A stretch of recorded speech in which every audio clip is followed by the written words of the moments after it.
I was gonna wait till the actual recording starts, but okay, guys, Maria's with us in her best Grease costume. Would you say that when you're a jet all the way? Different movie. From your first living breath to your last dying day? Are you aware of what the movie Grease is about? Because now I'm very, at first I thought it was funny, and now I just think you don't know your musical theater. Hi guys, and welcome to another episode of your favorite podcast, Unresolved Textual Tension. It's me, your host, Maria, and with me today is my ruggedly handsome co-host, William. Extra rugged, extra handsome. And we're not doing a book today. We're doing a short story, novella, as they call them. Those are two different terms. I actually don't know which one this one falls into. It's a novella. It's a novella, which is cultural appropriation from Spanish.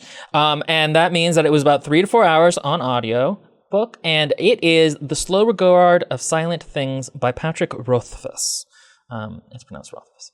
And he is the author of the much more famous Name of the Wind, the Wise Man's Fear, and the King Killer Chronicles, I think it's called. I think that's the series. It's been such a long time, I can't even remember. Yeah, Will and I have a special relationship to Patrick Rothfuss's work. It really bonded us and it was years into our friendship, but he had read it well before me, and then I kind of came to it. And the reason I read it is I was roommates with Patrick Rothfuss's cousin.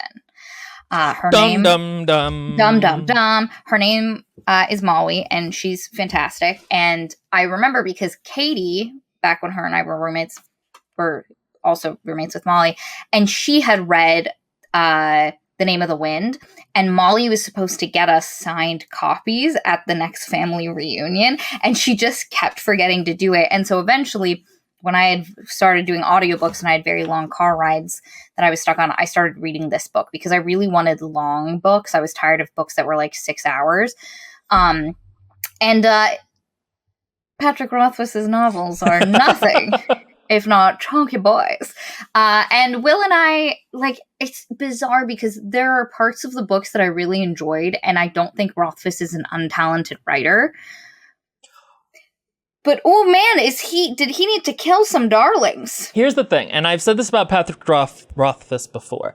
He is an incredibly skilled writer, and you can tell because his books are a mess and yet somehow still kind of readable. Unfortunately, the reason we're never going to go back and do a reread is because they are so long. We would need to do both books at once. Each of them, I think, is 40 hours. Also, large stretches of nothing happen in his books. And that's going to become a thing when we talk about this short story. Really, I had us do this as we can talk about Patrick Rothfuss episode without having to reread The Name of the Wind or The Wise Man's Fear. But no, he writes really well, and that's also in display in this story. His prose are really beautiful. There's a good flow to things, but he has no ability to handle structure, and he knows he's doing something different, but I don't think he understands what he's doing. It's funny because for me, I find this one, I think I like this book way more than you do, and for me, it is the best of all of his books. For me, and it's because it is doing something that is very within the realm of things that pleases Maria. It very much hits the same point that just learning the bartering systems in Spinning Silver, and the stuff that didn't actually have to do with the plot, but is character specific, that kind of slow momentum and information. But really, Will is right. The structure of The Name of the Wind and is it A Wise Man's Fear or The Wise Man's Fear? The Wise Man's Fear, I think. Yeah. He has whole sections that are just God, there's a section in the second book where he goes to fairyland and he becomes the partner of a fae queen lady and learns how to become good at sex. And the point of that is, and that's how I learned to become good at sex. It's so stupid. And it doesn't connect with the rest of the plot. And then it is immediately followed with a much better, but again, kind of unrelated arc where he goes to a ninja village. A girl ninja village. Assassin village place. And the end of that arc is, and that's how I became really good at fighting. And it's because the purpose of the books, and it's really weird, the purpose of those two books is to explain the backstory of a character, because like it has a frame story. A frame story, like this is what's happening in the current plot line, and it's like these characters coming to this guy in a tavern, and they're like, "We need you back in the game," and he's like, "No, I'm an old broken man. I don't do that stuff." And they're like, "Tell us your story," and he's like, "I'll tell you the story of Quoth." And then he just retells his life story in a level of detail that is, and sometimes really good. Like, I still love the scene where that one teacher gets him to jump off that. Like, it's a great scene, and it's funny. And there are moments, and I'm like, Rothfuss, you got it. Like, it's there. Can we just cut out the? Because he really is an incredibly talented writer. But oh boy, howdy. It needed some scalpels. Yes, it needed a firing line of his darlings. And that's what's kind of interesting about this short story is this is a side story from that one of a side character. Okay, so there's a couple of things that we need to understand about Rothfuss going into this. He has a major thing for Manic Pixie Dream Girls. And like that's his thing, that's the thing he likes, and that's okay. But what's even more frustrating and annoying about Rothfuss, and something I didn't realize till I read the afterword of this book, which of the story which talks about this story, is that he himself wants to be a magic pixie dream girl. His voice when he talks about his talking to the audience is so infuriating. You're not a Joss Whedon character. Stop trying to be funny. Why are you so witty all the time? No, I get it. You think you're twee, but no, you're not special. I cannot express, and I'm sure he's a lovely person. I cannot express to you the hate in me when I hear how he writes to the audience. Will mentioned, like earlier in the week, his very strong reaction to the end note. And then I got there and I was like, it's fine. It's like, not.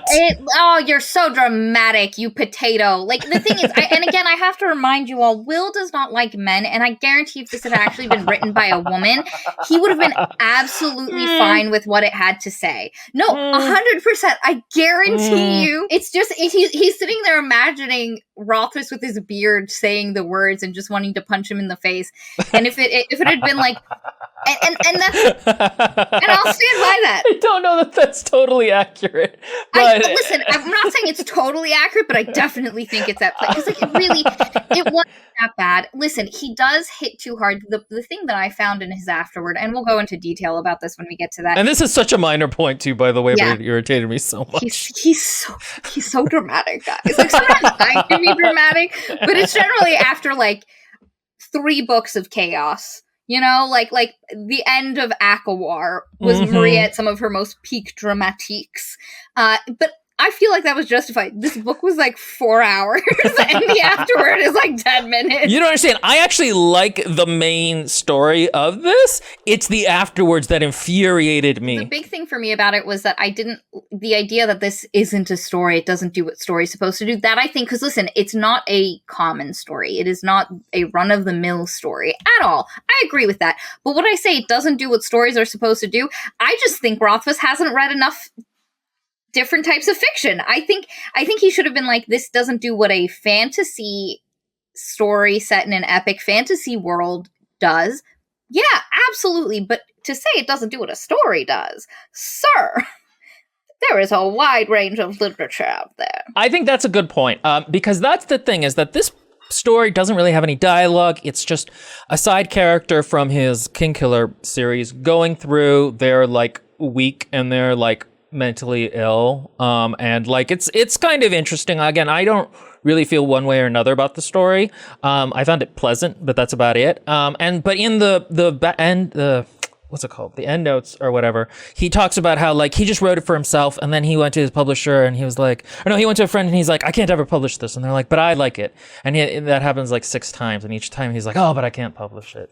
You know, again, very Pollyanna-ish. And his whole thing is that like, you know, he knows that this doesn't have the structure of a story and that most people aren't going to like it, but what his friend said when they read it was like, well, that's okay. There's lots of stories written for other people, there should be stories written for me, and I liked it for people like me. And like, again, there's like this whole like, oh, and then I went to my publisher and they were like, I don't know, I don't think other people are gonna like it, but I'm gonna like it. Imagine what I'm saying, but then dial up the annoying like 10%, and you'll have a much better idea of how this goes. I understand that this is not the typical story, and I do think that there is a way to make this kind of story work more than it is. It's that whole thing of where like I don't expect this to be like an action story. Like something can be a dramatic story instead of an action story, an action story instead of a dramatic story, and as long as it's doing the thing that it's trying to do well, that's good. But I don't think that this is the best version of this story. I won't argue, but I will agree with that because there were some points on this read through that I thought could have been stronger and ways to make this stronger. In retrospect, for what it is, I enjoyed a lot. There's something very homey and cozy about it. Like it's definitely like a cozy read.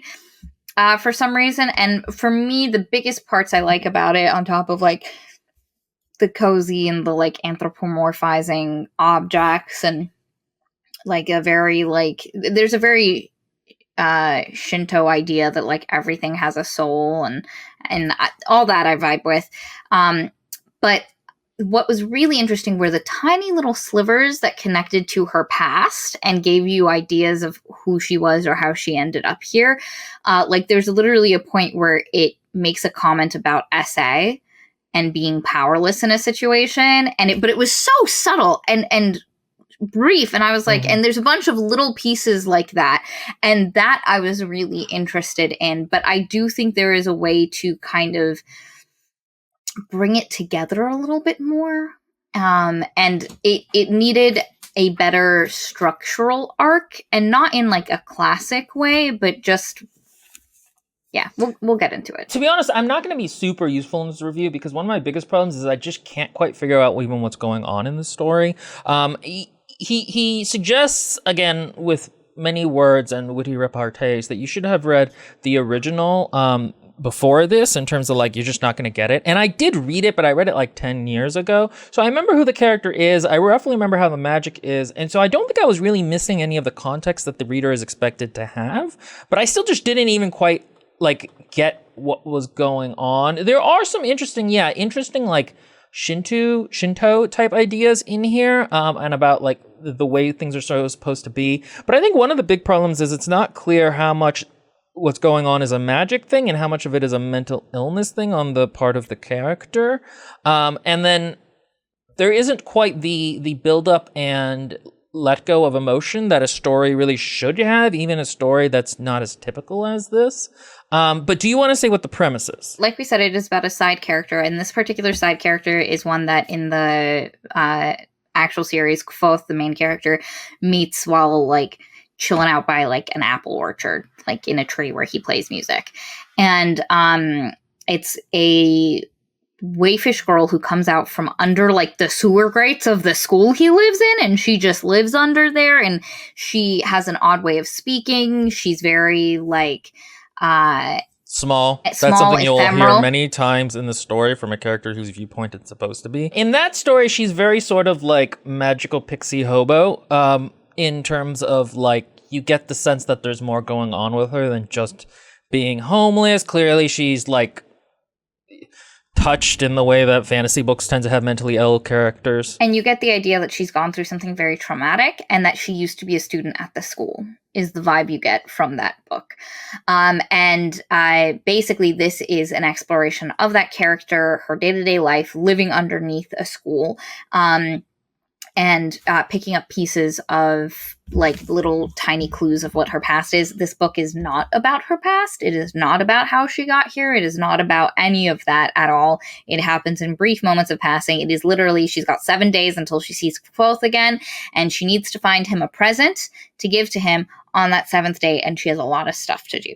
And it's basically what her life is like on a day-to-day basis, how she picks what kinds of days it's gonna be, how she relates to the world around her. And I will say, because you made a comment and I have a different take on it than you. You made the comment where you're not sure what is mental, like a mental health issue with her, how she interacts with people versus what is actual magic.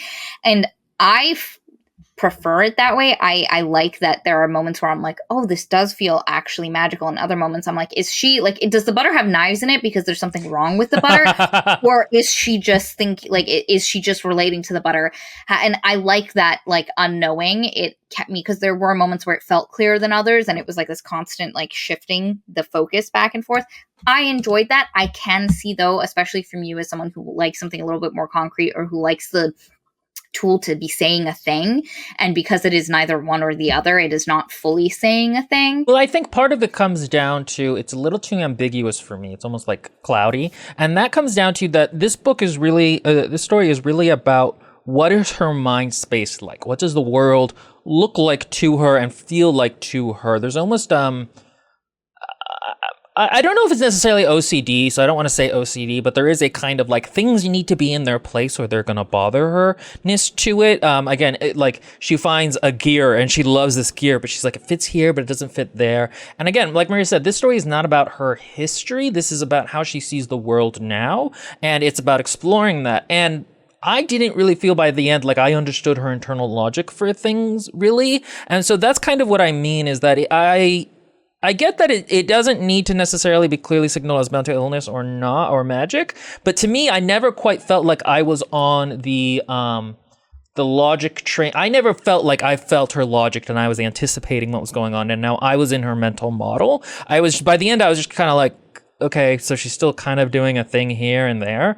And part of it is that the story is a little floaty because there's no dialogue. And so it's a little hard to keep track of things happening. See, I didn't have that issue. Now, this might just be because it's my second read through and it's been a while since I read it the first time. And so I don't remember having an issue with it. But for me, I actually find it very straightforward, and I actually wish it had a little bit more and was less straightforward, because it's just a very straightforward slice of life, and she has an odd way of interacting with things. But for me, I wouldn't say I understand her internal logic, but I like completely, but I understand it enough to see how she would like interact with things. Like, she automatically likes things that are broken a bit more. Like she loves the gear, and I think she wouldn't love the gear as much if it had its full tooth, like if it was completely perfect, versus it being and then when it breaks in three, she loves it even more. So that for me just made sense, that like, yes, this is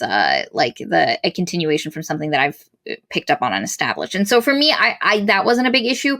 But I think for a lot of readers, they're going to have the same experience you do with it, because the book is not trying to bring you into her internal logic. Like it's not, I don't think it's trying, like, or it doesn't take the time to do that, I don't think. Yeah, I think that's a thing where Rothfuss wrote a thing but didn't quite know that was what it was supposed to be, and that I do think that's kind of what the point of a story should be. It's funny, I watched director's commentary once he did a TV show, and he said that there's a kind of TV episode where it's like you have the main cast and then you follow and then there's a special episode where it's just about one of them going through their day, and it like is unusually focused on them. There's a House MD episode where it's about like the manager of the hospital, and you just see the normal characters doing their crazy things in the background, going through like a hall, doing crazy things. And he said that the problem, and because he had written a version of this, I think it was Battlestar Galactica, and he said the episode failed. And the thing is that by the end of that kind of an episode, you need to understand something about the character that you didn't at the beginning,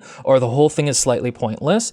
And I think that's kind of what Rothfuss runs into, is that, like you said, the story is not really trying to get you into her mindset, but that would be a valuable thing for it to have achieved at the end. And so what else is it really achieving? And it's difficult to talk about books and what they are trying to achieve and what they aren't, and what their intended experience is like and isn't, because none of it is ever explicitly stated.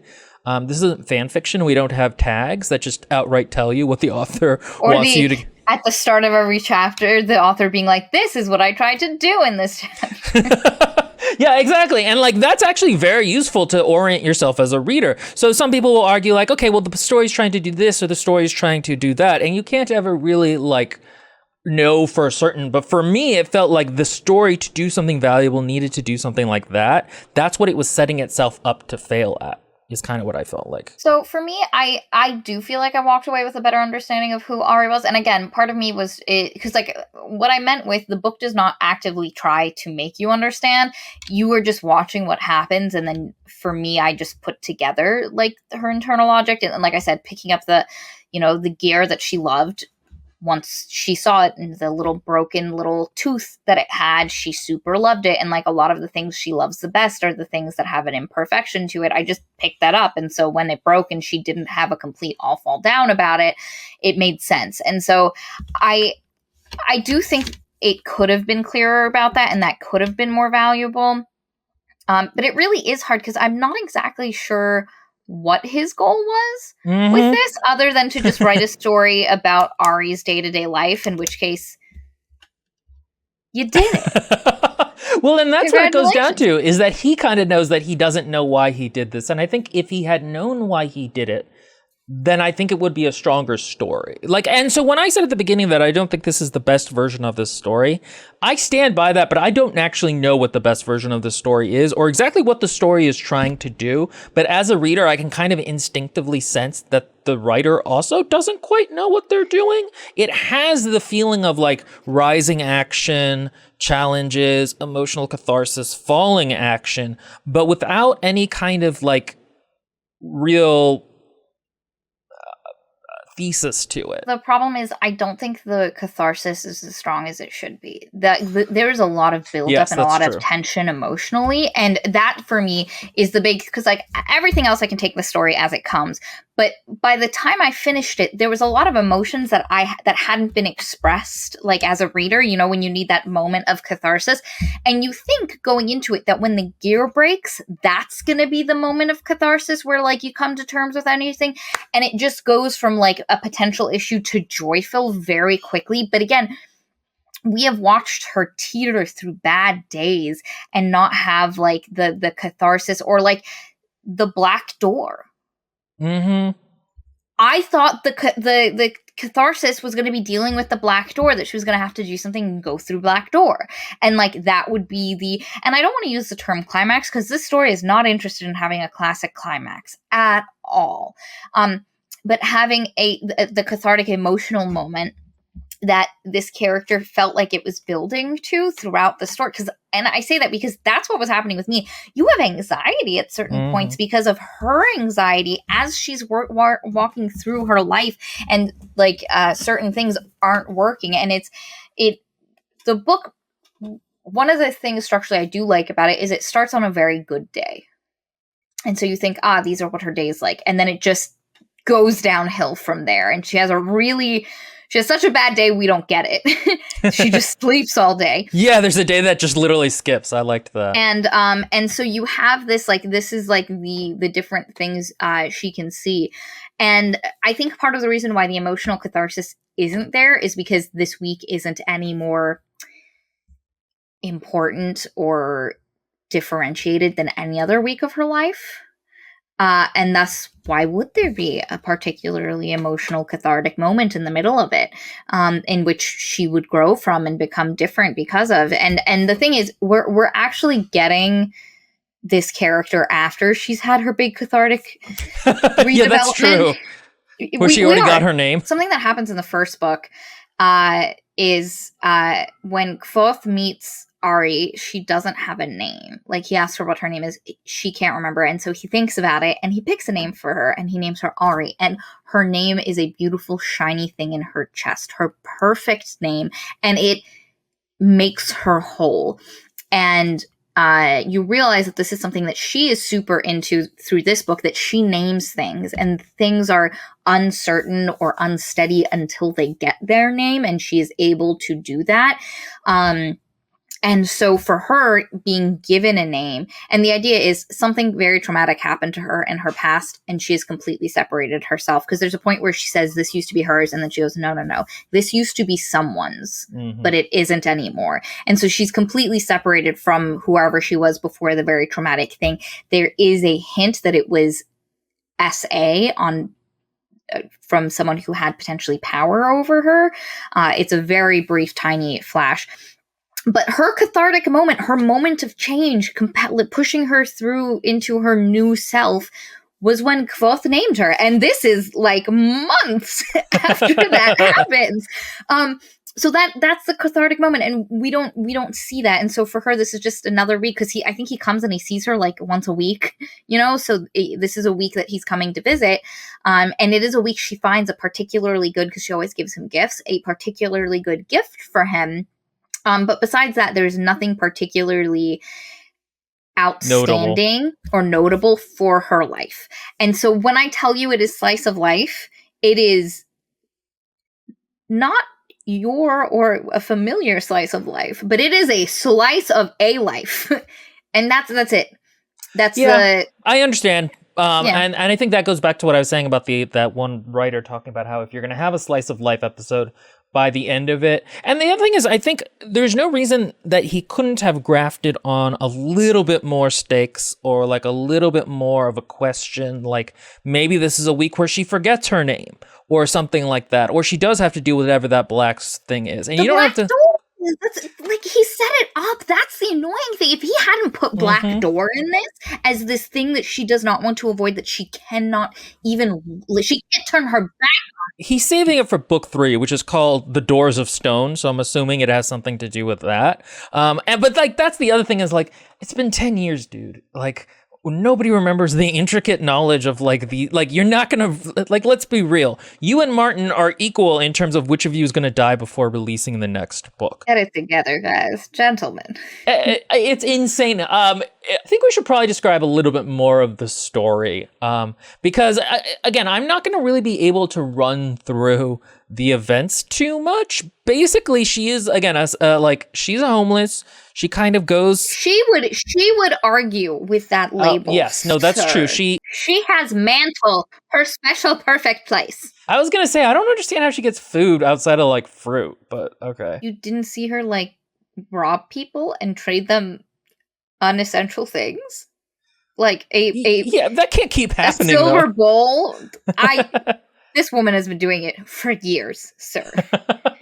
I'm going to be honest, I zoned out during parts of this story because I was just like, okay, I have no, and the problem is the more you zone out, the worse it gets because you start to lose context for the parts that are going to come. And so like there was an extent to which I was just like, okay. Well, we'll see if on retelling I can elucidate anything. Okay, but don't add in random things to test me because that would be hilarious and I would not be pleased. No, I will not do that. That wasn't even in my mind. Why would anyone do that? Like, I'd like to go to bed, sir. It's 8:23. And that is past Maria's bedtime because, yes, despite looking like lesbian muscle mommy right now, she's actually a grandma. Audio listeners, she is wearing a shirt that just to me looks very slightly butch. But look, she has a jean jacket that me and her argue about for about 10 years at this point.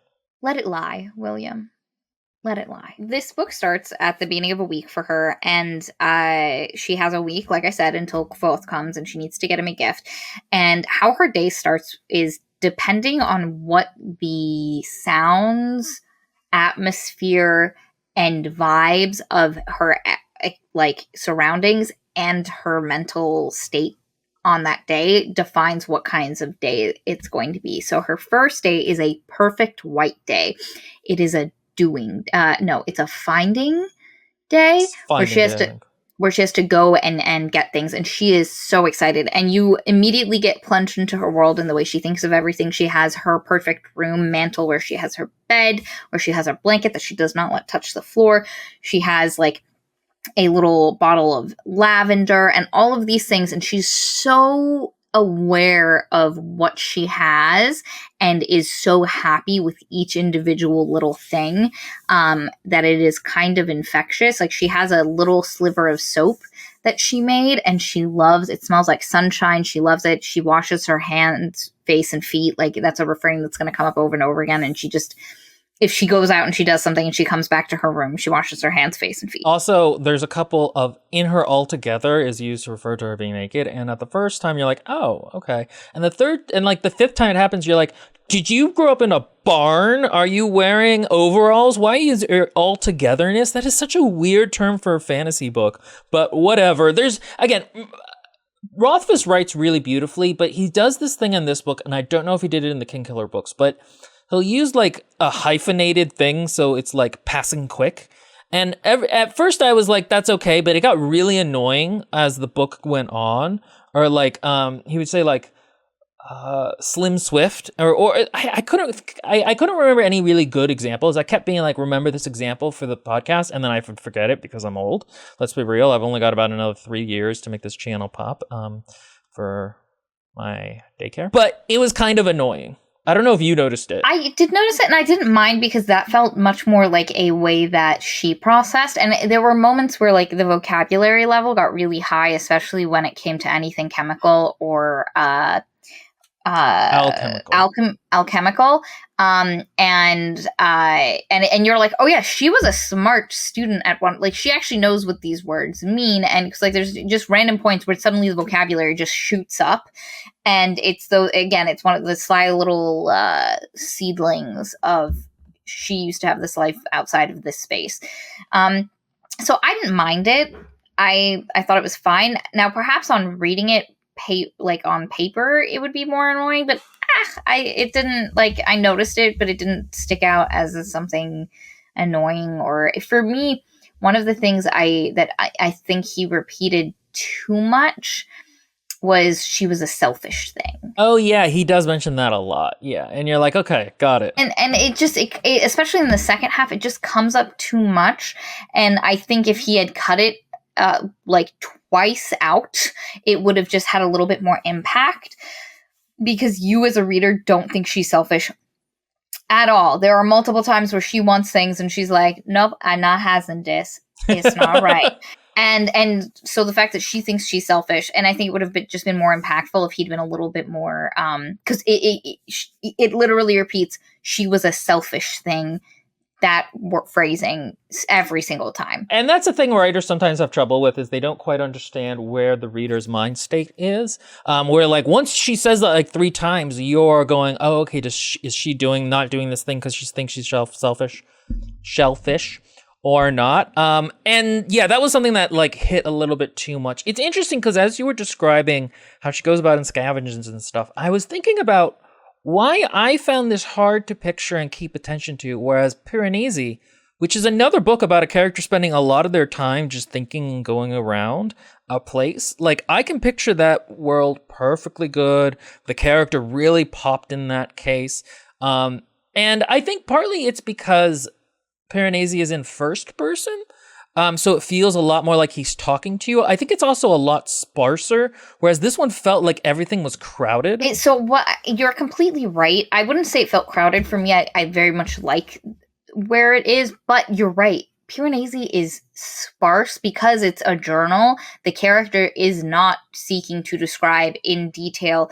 There was a really fantastic video I just watched discussing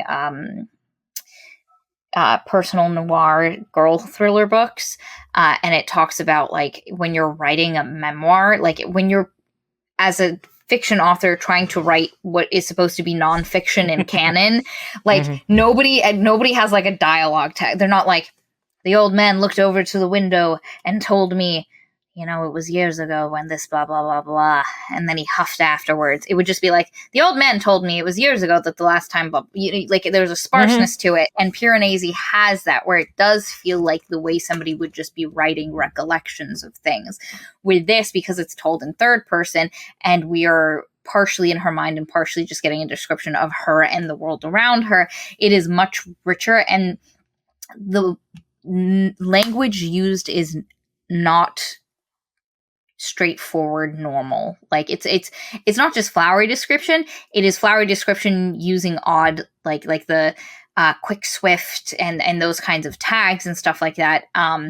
So it's not what you're used to hearing, and especially if you're not paying attention, it can just like vibe in the background. When I say crowded, I almost mean like cotton candy, in that it's very, cotton candy isn't dense, but it's kind of like that, where it's hugging and warm at the same time. Like there is a vibes to it, and I totally get why Maria, it really vibes with her, because it is that very like slice of life thing. And so I wonder if maybe that would have helped with with the book if it was written in more of a first person, but that would have just changed things entirely because she is a character who doesn't have like a normal voice to begin with, and so like Exactly. her telling a story would have been extremely distinctive and really changed the story. And I completely agree. I honestly, I don't know what that would look like if it had been in first person. And a part of it is I don't know if she thinks in first person. That's exactly what I was trying to get out. Yeah. Yeah, because like like she's such an odd. Okay, she's being so needy. Dear audio listeners, we have another cat situation. This is Pumpkin. Oh, am I getting kisses? The bounty is plentiful. Oh my god, more kisses! I am loved. Have you been ignoring her? Apparently, I'm just a dumb whore. Anyway, and so I agree. I think to change it into first person would have been a fundamentally, like, to put it in her, I could almost see her doing it in second person, you know, like that it would have to be something odd or like off. And that's the thing. It's one of the reasons why I'm actually like surprised and almost impressed that Rothfuss wrote this, because it's such an odd thing to sit down and like try to do. And honestly, I think third person was the easiest way to write this. No, I agree. I do think it worked for Piranesi, but for this it would just change the story so fundamentally. It's not like some books like Shadow and Bone, for example, is from first person. That can be third person. It changes nothing. Easily. There's so many books where the choice of first or third person could be switched without any fundamental changes. Also, I think one of the reasons Piranesi works so well as it does is because the character of Piranesi is very straightforward and has a simplistic outlook on life. Well, and a scientific one too. And so his prose matches that, versus the prose here, I think matches much more of what Ari's mind is kind of like, which I imagine is just a jumble, like so much sensory stuff coming in. And it's just jumbling, which is very much what happens when you read it if you're not paying attention. And again, for me, it's very, like, I don't know why, but it's just very comforting. Like you said, like a warm hug is how I would describe this book. Like, you're not here for plot. You're not here for character growth. It ain't happening. You're not here for, you're here for vibes. Yeah, and I think that's what he was trying to get to at the end of the afterword. But I do think that you can do that and achieve like some emotional catharsis that a book normally has, or reveal a new information or a new view of a character that you thought you knew understood, or explain what the fuck is up with the black door. I mean, like, or even just hint at it, what's the fuck is up with the black door. And so that's a lot of the story too, is she finds, we should get back to the plot, because hilariously for a story that has no plot, we're still only in like the beginning part. Yeah. So she has her finding day, or her I guess a finding day, we'll call it that. And she has like specific places. One of the things you very quickly learn is she names everything. Every place has a name. There's like mantle, tumbrel, tree, all like black door, like all these different names that she has. And she has particular things she does. And on a finding day, one of the things she does is she dives underwater. And to this one, like where water is filled in up to the pipes, this one space, and she dives in there to get stuff out of it. And she has her little, she has a little light guy that is one of the lights that you learn about within the realm of the first book. And it's basically like this little light, like a little globy guy. And if she puts water on him, he lights up brighter, and his name is Foxen. And he's an inanimate object, but man, is he a character to Ari. And she lights up Foxen, and she puts him in a bottle, and she goes to go diving. And while she's diving, she pulls up stuff out of there. But the last thing she pulls up is a brass gear. And it is a massive, like, brass gear, and she loves it. It's missing a tooth, like, and has this jagged edge where the tooth broke. And for her, it is full of love and truth and answers. And she is like, this is just the greatest thing I have ever pulled out of that, ever. And she's like, maybe this is a good present for Quoth. No, it's not for him. And she calls it the brazen gear because, like, it is so beautiful and ostentatious. It's brazen in its presentation. She takes the brazen gear back to her house or her little room that she has set up called Mantle, and then she also like goes and discovers this other area of the house through this place called Wayne's, which is like, it's so interesting because you get the idea that there's like pipes under stuff, but then there's literally a parlor and that was very okay. I thought I wasn't figuring, like I had missed a part there because yeah, it seems like there's just in stasis like a nice place. Well, it's dusty, it's broken down, it has not been touched in ages, but it almost has the feel of like there was once some, you know, like when you have cities on top of cities. Yes, kind of thing. Yes. And that like there was a parlor / a portion of this thing that she has access to, which she calls the under thing, and it is a decrepit old, like, and there's like a receiving hall with like chandeliers, like beautiful paintings up at the top, and then she walks through that and she gets to this parlor that she names Wayne's, and it's like this beautiful little room, and then she goes up these stairs. And I really like the moment with the stairs because she has an immense amount of joy for figuring out where the loose steps are, and she likes it specifically because having to hop around back and forth on and find the steady steps forces an almost skip to her, which just gives her more energy, and there's something just inherently happy making for her in that. But one of the things you get through these scenes is that she's very, in a way that you as the reader don't understand, very in tune to whether a space is perfect or not, whether everything is just right. Like when she first finds the like parlor, it has a rug, and she's like, something is not right. It's almost perfect. It is so almost perfect, but she cannot figure out what is off, and she ends up going up the rickety stairs and finds this other room that's all like it's basically mainly just beams, and this is the one called tumbrel because it's just a tumble of wood, but in the one corner is a little dressing table that is still put together, and she like puts the brush has to go here, and something that was on it needs to go in the drawer, and she arranges it in a way that for her makes sense, but for you as the reader, you don't understand what the logic is here. And like for those specific scenes, you're not going to understand the logic of how she's arranging this, except that it has some inherent value to what she likes. She also finds in it like sheets that are soft and buttery, and she just imagines wrapping herself in it, and she's like, no, these sheets belong here. They are not for me. This is their place. They are right here.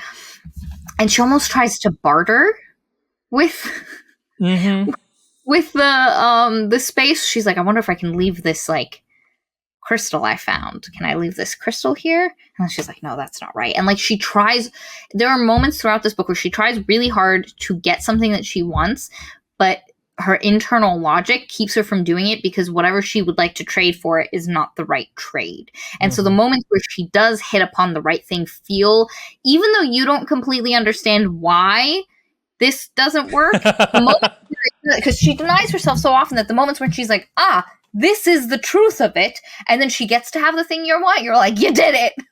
You found it. It struck me, and again, I am not an expert on this, as like an OCD-ness almost, in that people will talk about like a thing feeling good or bad, or like if they don't follow a pattern, a bad thing will happen, or something like that. And so this, and it's like, it's demanding of them. And this to me felt like a little bit like that, but not quite enough that I think that's what the author was doing. And then at the same time, for a while, I was like, okay, maybe did something happen that made her more receptive to the magic of this world that kind of thinned the wall between her and it that all the other characters use. And I don't think it quite is, because I mean, if I'm remembering correctly, the true magic in these books, there's like a para magic that people use, and then the true magic is naming, where you can just name a thing and it's different. And so that kind of went back to the kami-like spirits of these different items she's interacting with, and that like they have an identity. And I was feeling like maybe she had like a connection there, but it's never really like, not that we need like she's the Joker and fell into a vat and now she can like sense it kind of a moment, but like I never quite got what was going on with that. I think you're right that it is definitely connected to the importance of naming, and I do think that there is a magical element to it. Like my canon was that butter, there's something fundamentally wrong with that, but there's butter that she says has knives in it, and I'm like, don't eat the butter with the knives in it. It's probably going to give you a stomach ache. Or like, what if she did eat it once and it gave her a stomach ache and now it has knives in it?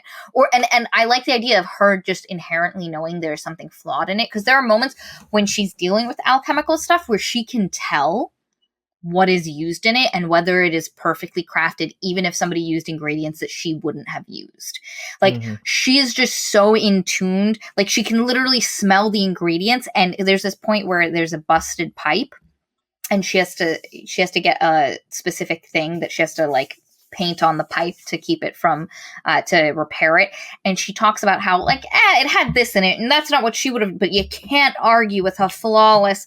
And it's just like, she just has such an innate knowledge. Like, she didn't make this thing. She found it, and she can. So I do actually think she just is more in tuned to like the makeup of things than other people are. And what I suspect is that'll probably be something that gets confirmed in the third book. For me and the reading of this story, it's not super important, but I do think that is what actually is happening here.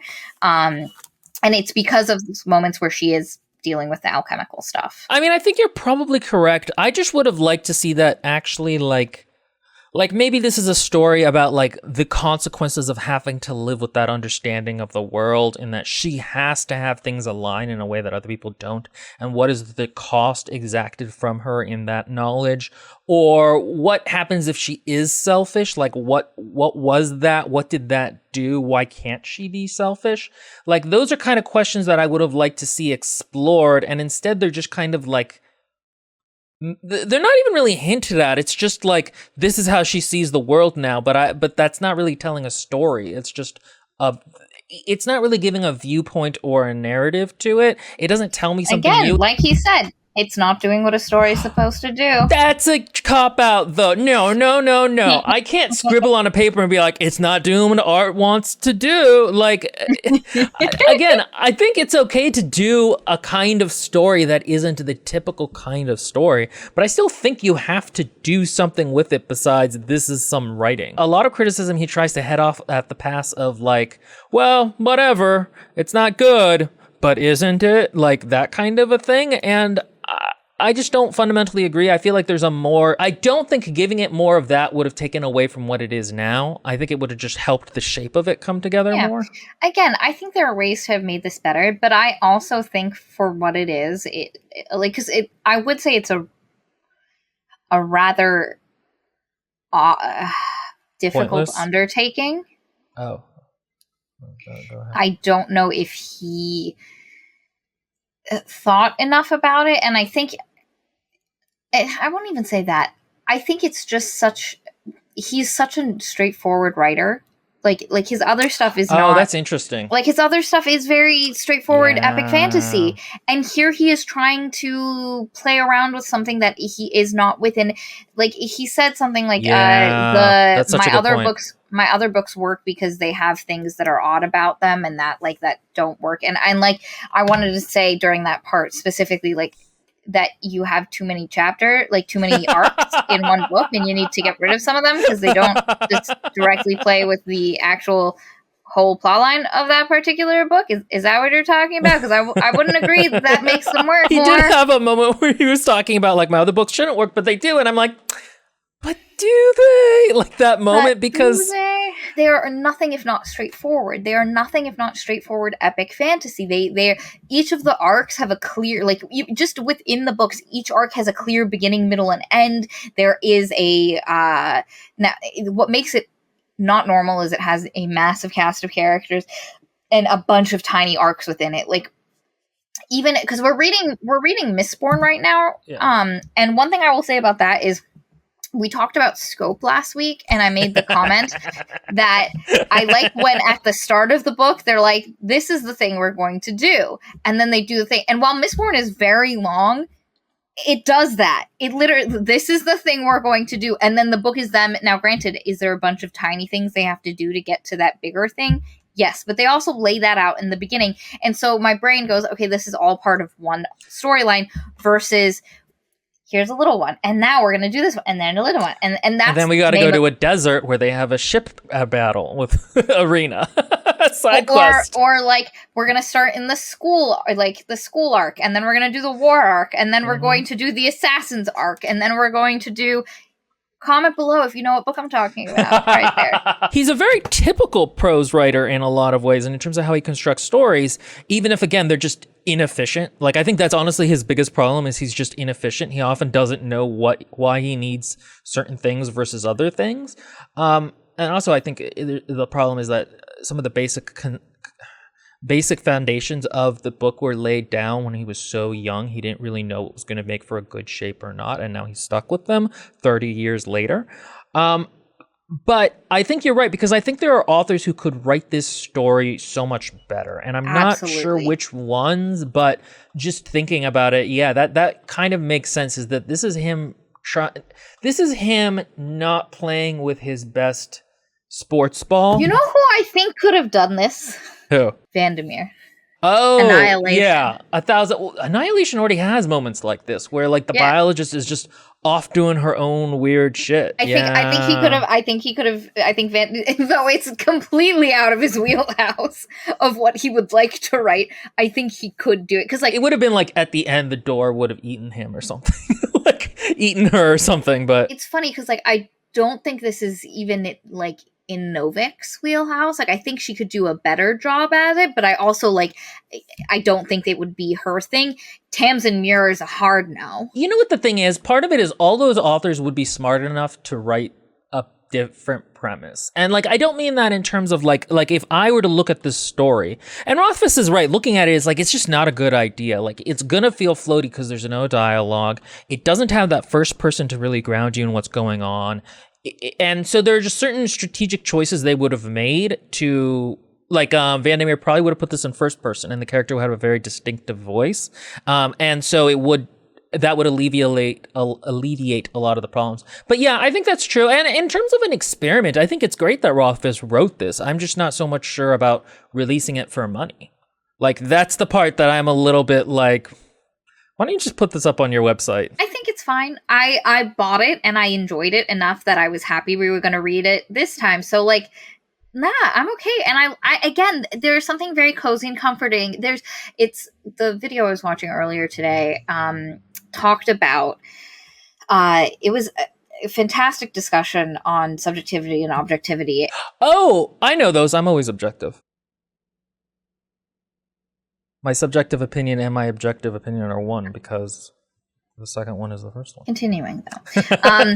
She uses the example that a lot of people know and acknowledge, that Knives Out is better than Glass Onion, but a lot of people just liked Glass Onion more. And she talks about, like, there are great books, and because she uses Book Talk and BookTube as an example, about how, like, there was a bunch of people that, like, fan over the particular books that she's talking about, and she's like, there are better books out there. And then she's like, but sometimes I do not have the bandwidth for that. I just need something comforting and like the warm hug you were describing, and, like, that's fine. That has its place. I can enjoy it. I can acknowledge that it's not the best thing. She's like, and even with that, I would like it to be a good version of the thing.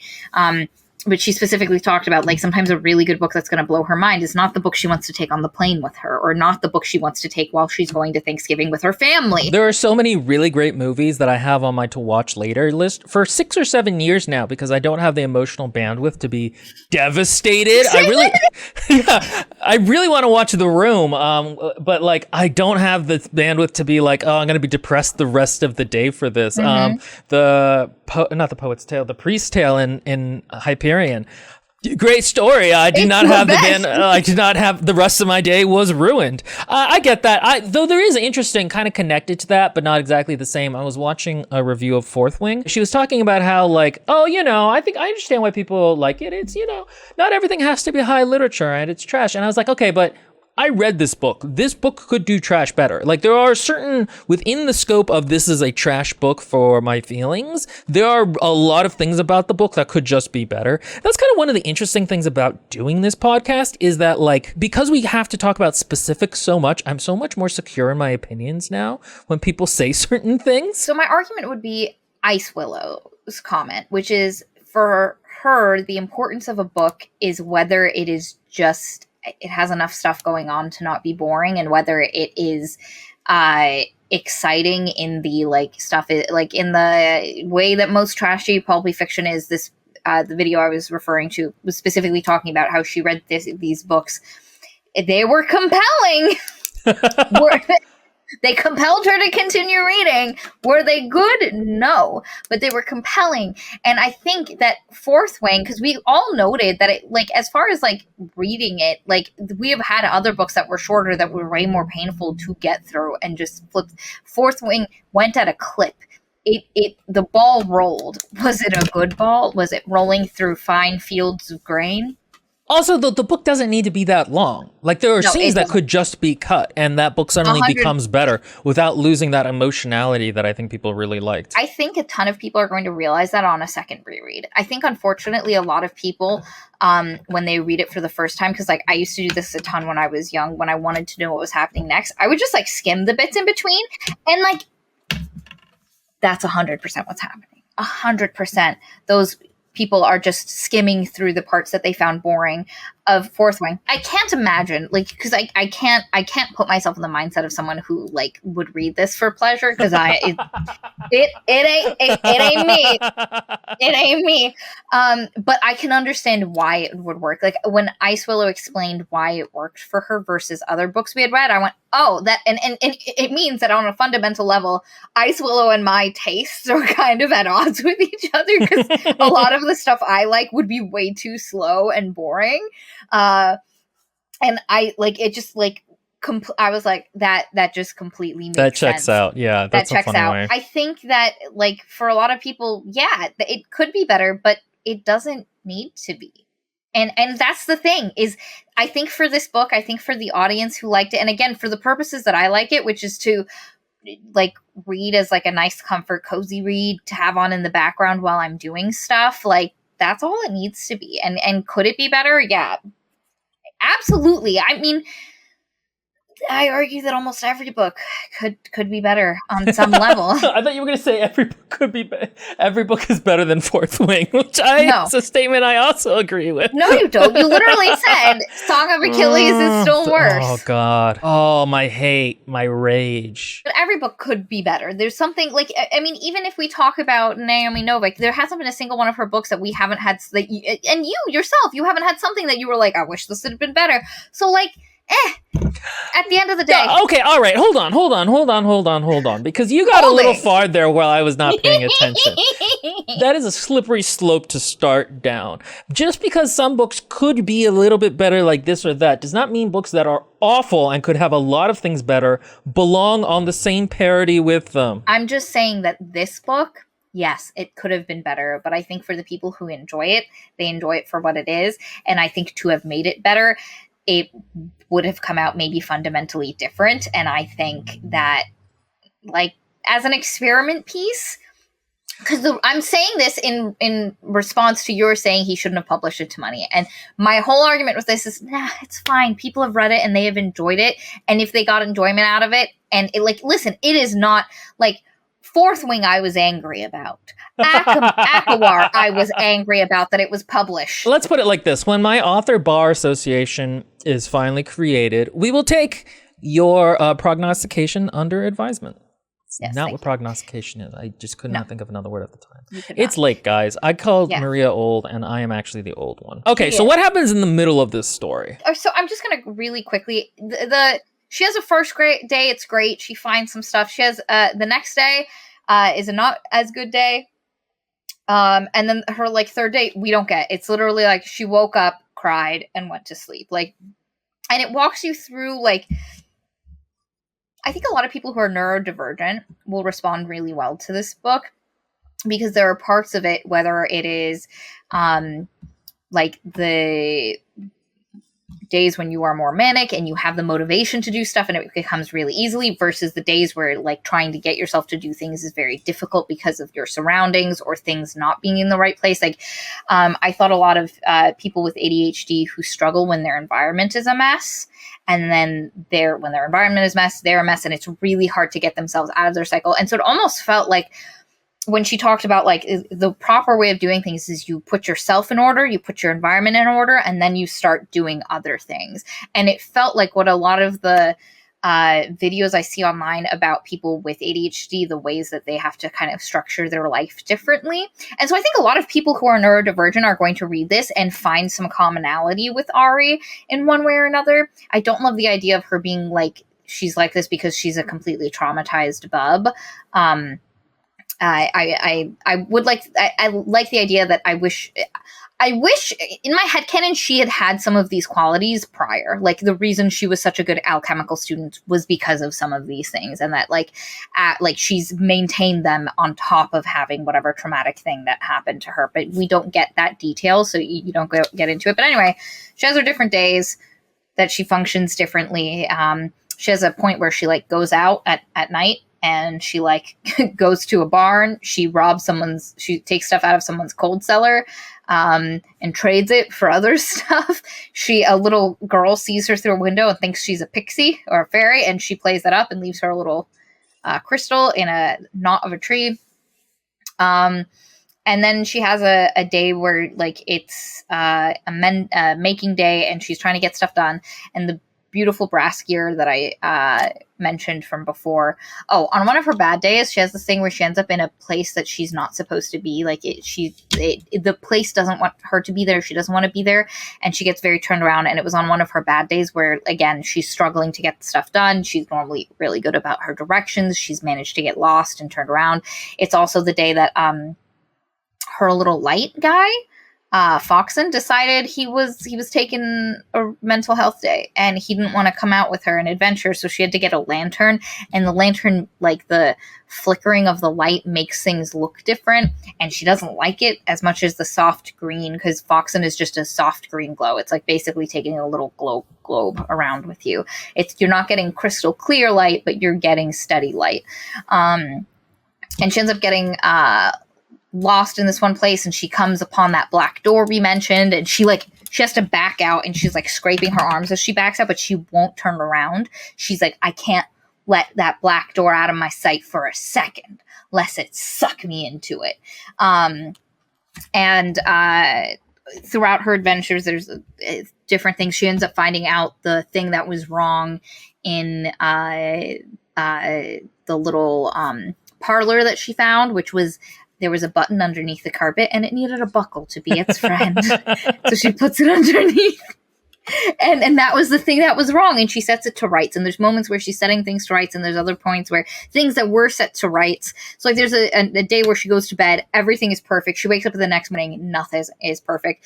There's a particularly affecting scene for me, which was this one day she comes back and her blanket is on the floor, and her blanket is not allowed to touch the floor at all. It's a heckin' no. That felt very OCD to me. But like I also have issues like that. So I have a funny quirk where I do not like it if people in their outside clothes get inside my bed. So like if my bed is unmade and somebody walks in and decides to get under my covers in their outside clothes, I am going to flip out. I don't like it when people come in and, you know, like when they've been on a trip or something and they put their bag down on the bed. Get your dirty ass floor bag off my fucking bed. And so that moment of just like, it reminded me, there was this one moment where I my moms and I were having a passive aggressive fight when I was still living with them about emptying the trash can in the bathroom, and I had forgotten to do it because I had just forgotten like 4 days in a row. And so one of them, I can't remember who, put the trash can on my bed. They didn't tip it over or anything, but it was just, I literally had like a mini freak out in my bedroom of just, no, like how, what, like just this intense, and then having to rationalize to myself that like, if you clean that bathroom all the time, the bottom of the trash can is fine. Like what are you doing? It's a mental thing. This has happened to me so many times. So I remember in an escape room once, one of the clues was hidden in a toilet off to the side because it was supposed to be like a prison or whatever. And it was bizarre how much I did not want to put my hand in the toilet, even though I'm sure they got it from Home Depot. Your brain does not switch. So there is like that. Funny story. I often have to go to Maria's house to help her with home decor projects. One time while I was staying there, I went to the guest bedroom because that's where I was sleeping, and I went on there and you went, "Hey, have you washed your feet?" And I went, "What?" She goes, "You were outside. Did you wash your feet after you took off your shoes?" And I was like, no one in my life has ever washed their feet. You also had walked outside barefoot. You have a porch. So I should also explain something. I'm a no shoes house. So like I don't do shoes in that, specifically because I don't want outside stuff inside. Like you come in, you take off your shoes, and now you have feet that shouldn't be like you should be able to walk through my house and your feet not look dirty at the end of it when you go to bed. And his feet were not spotless. One would say they were gray. No one in my life has ever washed their feet. Like, oh my, we're not in 17th century France. This isn't the Philippines. We're not just going to wash our feet. If your feet are dirty, you don't get into bed or put your feet on a bed if your feet are dirty. You just live with it until they're clean. That's just how it works. Now your bed needs to, all your sheets need to be changed. You're not doing anything with their feet. They're just there. They make the I guarantee you. My feet were not that dirty, for the record. No, like they weren't like crusted with dirt. No, but like it's just for me, like you don't get into bed with dirty feet. No, I'm similar ways with other things. Like I can't think of any, but like there are certain like clean or unclean things that aren't like hygienically one way or another, but you just feel strongly about them in terms of the energy. And to bring it back to the book, that's what Ari deals with a lot. And so the moment that her blanket hits the floor, she's just like, this no longer belongs on my bed. And again, she washes her hands, her face, and feet like Ari fucking gets it, ladies and gentlemen. You wash your feet. Let that be the lesson of this video. If your feet are dirty, don't get into Trust bed. the manic hit Pixie Hobo. It ends up coming together with a lot of the things that like weren't working out for her throughout the day in that last moment, because there's a point where she's needs a little bit of support, so she's taking the brazen gear around with her while she's trying to find like the last of the things and do the last things that she needs to do. Oh, there's a great scene where she finds out an animal ate all of her spare soap, and she gets so angry about it. Like, yeah, that was hilarious. She gets so angry that there's like she's like, I hope it died in a corner. I hope it poops for days. Yeah, and she like stamps her foot, and it's like, yeah, no, she's having to make her own soap. Fair. Yeah, and like she no longer has any, and so she can't, like, she keeps rinsing her, and the narration just changed from washing her hands, face, and feet to rinsing her hands, face, and feet, because that's the best she got. And you know she's not happy with it. And like the day that she doesn't have her soap, she's like, at the end of it, she's like, she doesn't even want to look in the mirror because she knows she looks a mess. But she ends up making new soap, and it's like an 8-page scene. And I love it. I find it very cathartic. It's like watching Williams making the Little Men. My YouTube videos. channel. Yeah. His yeah, I make Warhammer. tabletop miniatures for Warhammer. Let's see if it catches on camera. This is my newest guy. I'm calling him Papa Ogre. Will not focus at all. Ogres in lore are very fat, but then their models are not very fat, so I'm making him true scale fat. Yeah, it does have that kind of like meticulousness of it that's comforting. And so she makes new soap, and again, she's taking the brazen gear around with her, and there's this point where she's going down the rickety stairs and to go somewhere, and the she trips over, like she steps on something, the stone slides, and she drops the brazen gear, and it breaks into 3 pieces. And you as a reader are expecting her to be incredibly devastated about this. Again, there's been little pieces sprinkled throughout that, like, things being broken does not necessarily mean she finds less value in it. And oftentimes she finds more in things being broken. And it breaks into 3 pieces, but she's like, it's perfect. She likes it like this. And she's like, oh, I need to give him, for quote, I need to give him 3 gifts. And he's not coming on the 7th day. He's coming on the 6th day because it hit the 6th step.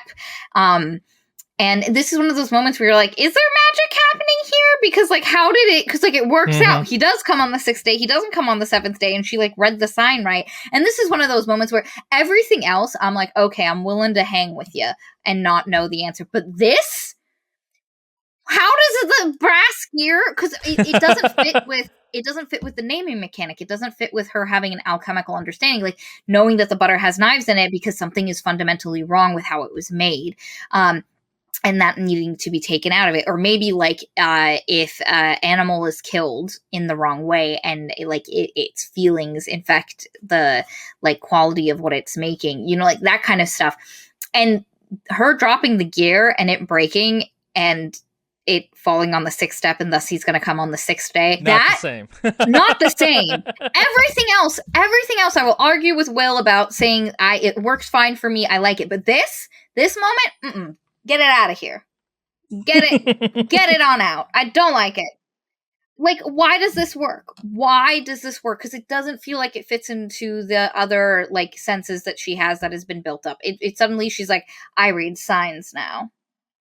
From the gods, like, and like not from the gods, because she never talks about gods. Yeah, that's more random without an underlying logic to it. Once she realizes she needs to start thinking about things in 3s, she's able to put a lot of things into order, and she also realizes what she's going to give Kvothe is a safe house. There's a room within where she lives that has been kind of empty. She hasn't put a ton of stuff in it, and she realizes, oh, this is going to be his safe house. She gets her blanket that fell on the floor is now going to be his blanket. It's not hers anymore. The blanket was telling her, I'm going to go wandering. She ends up making a trade with that wardrobe for the sheets that she wanted. That's now going to be her blanket.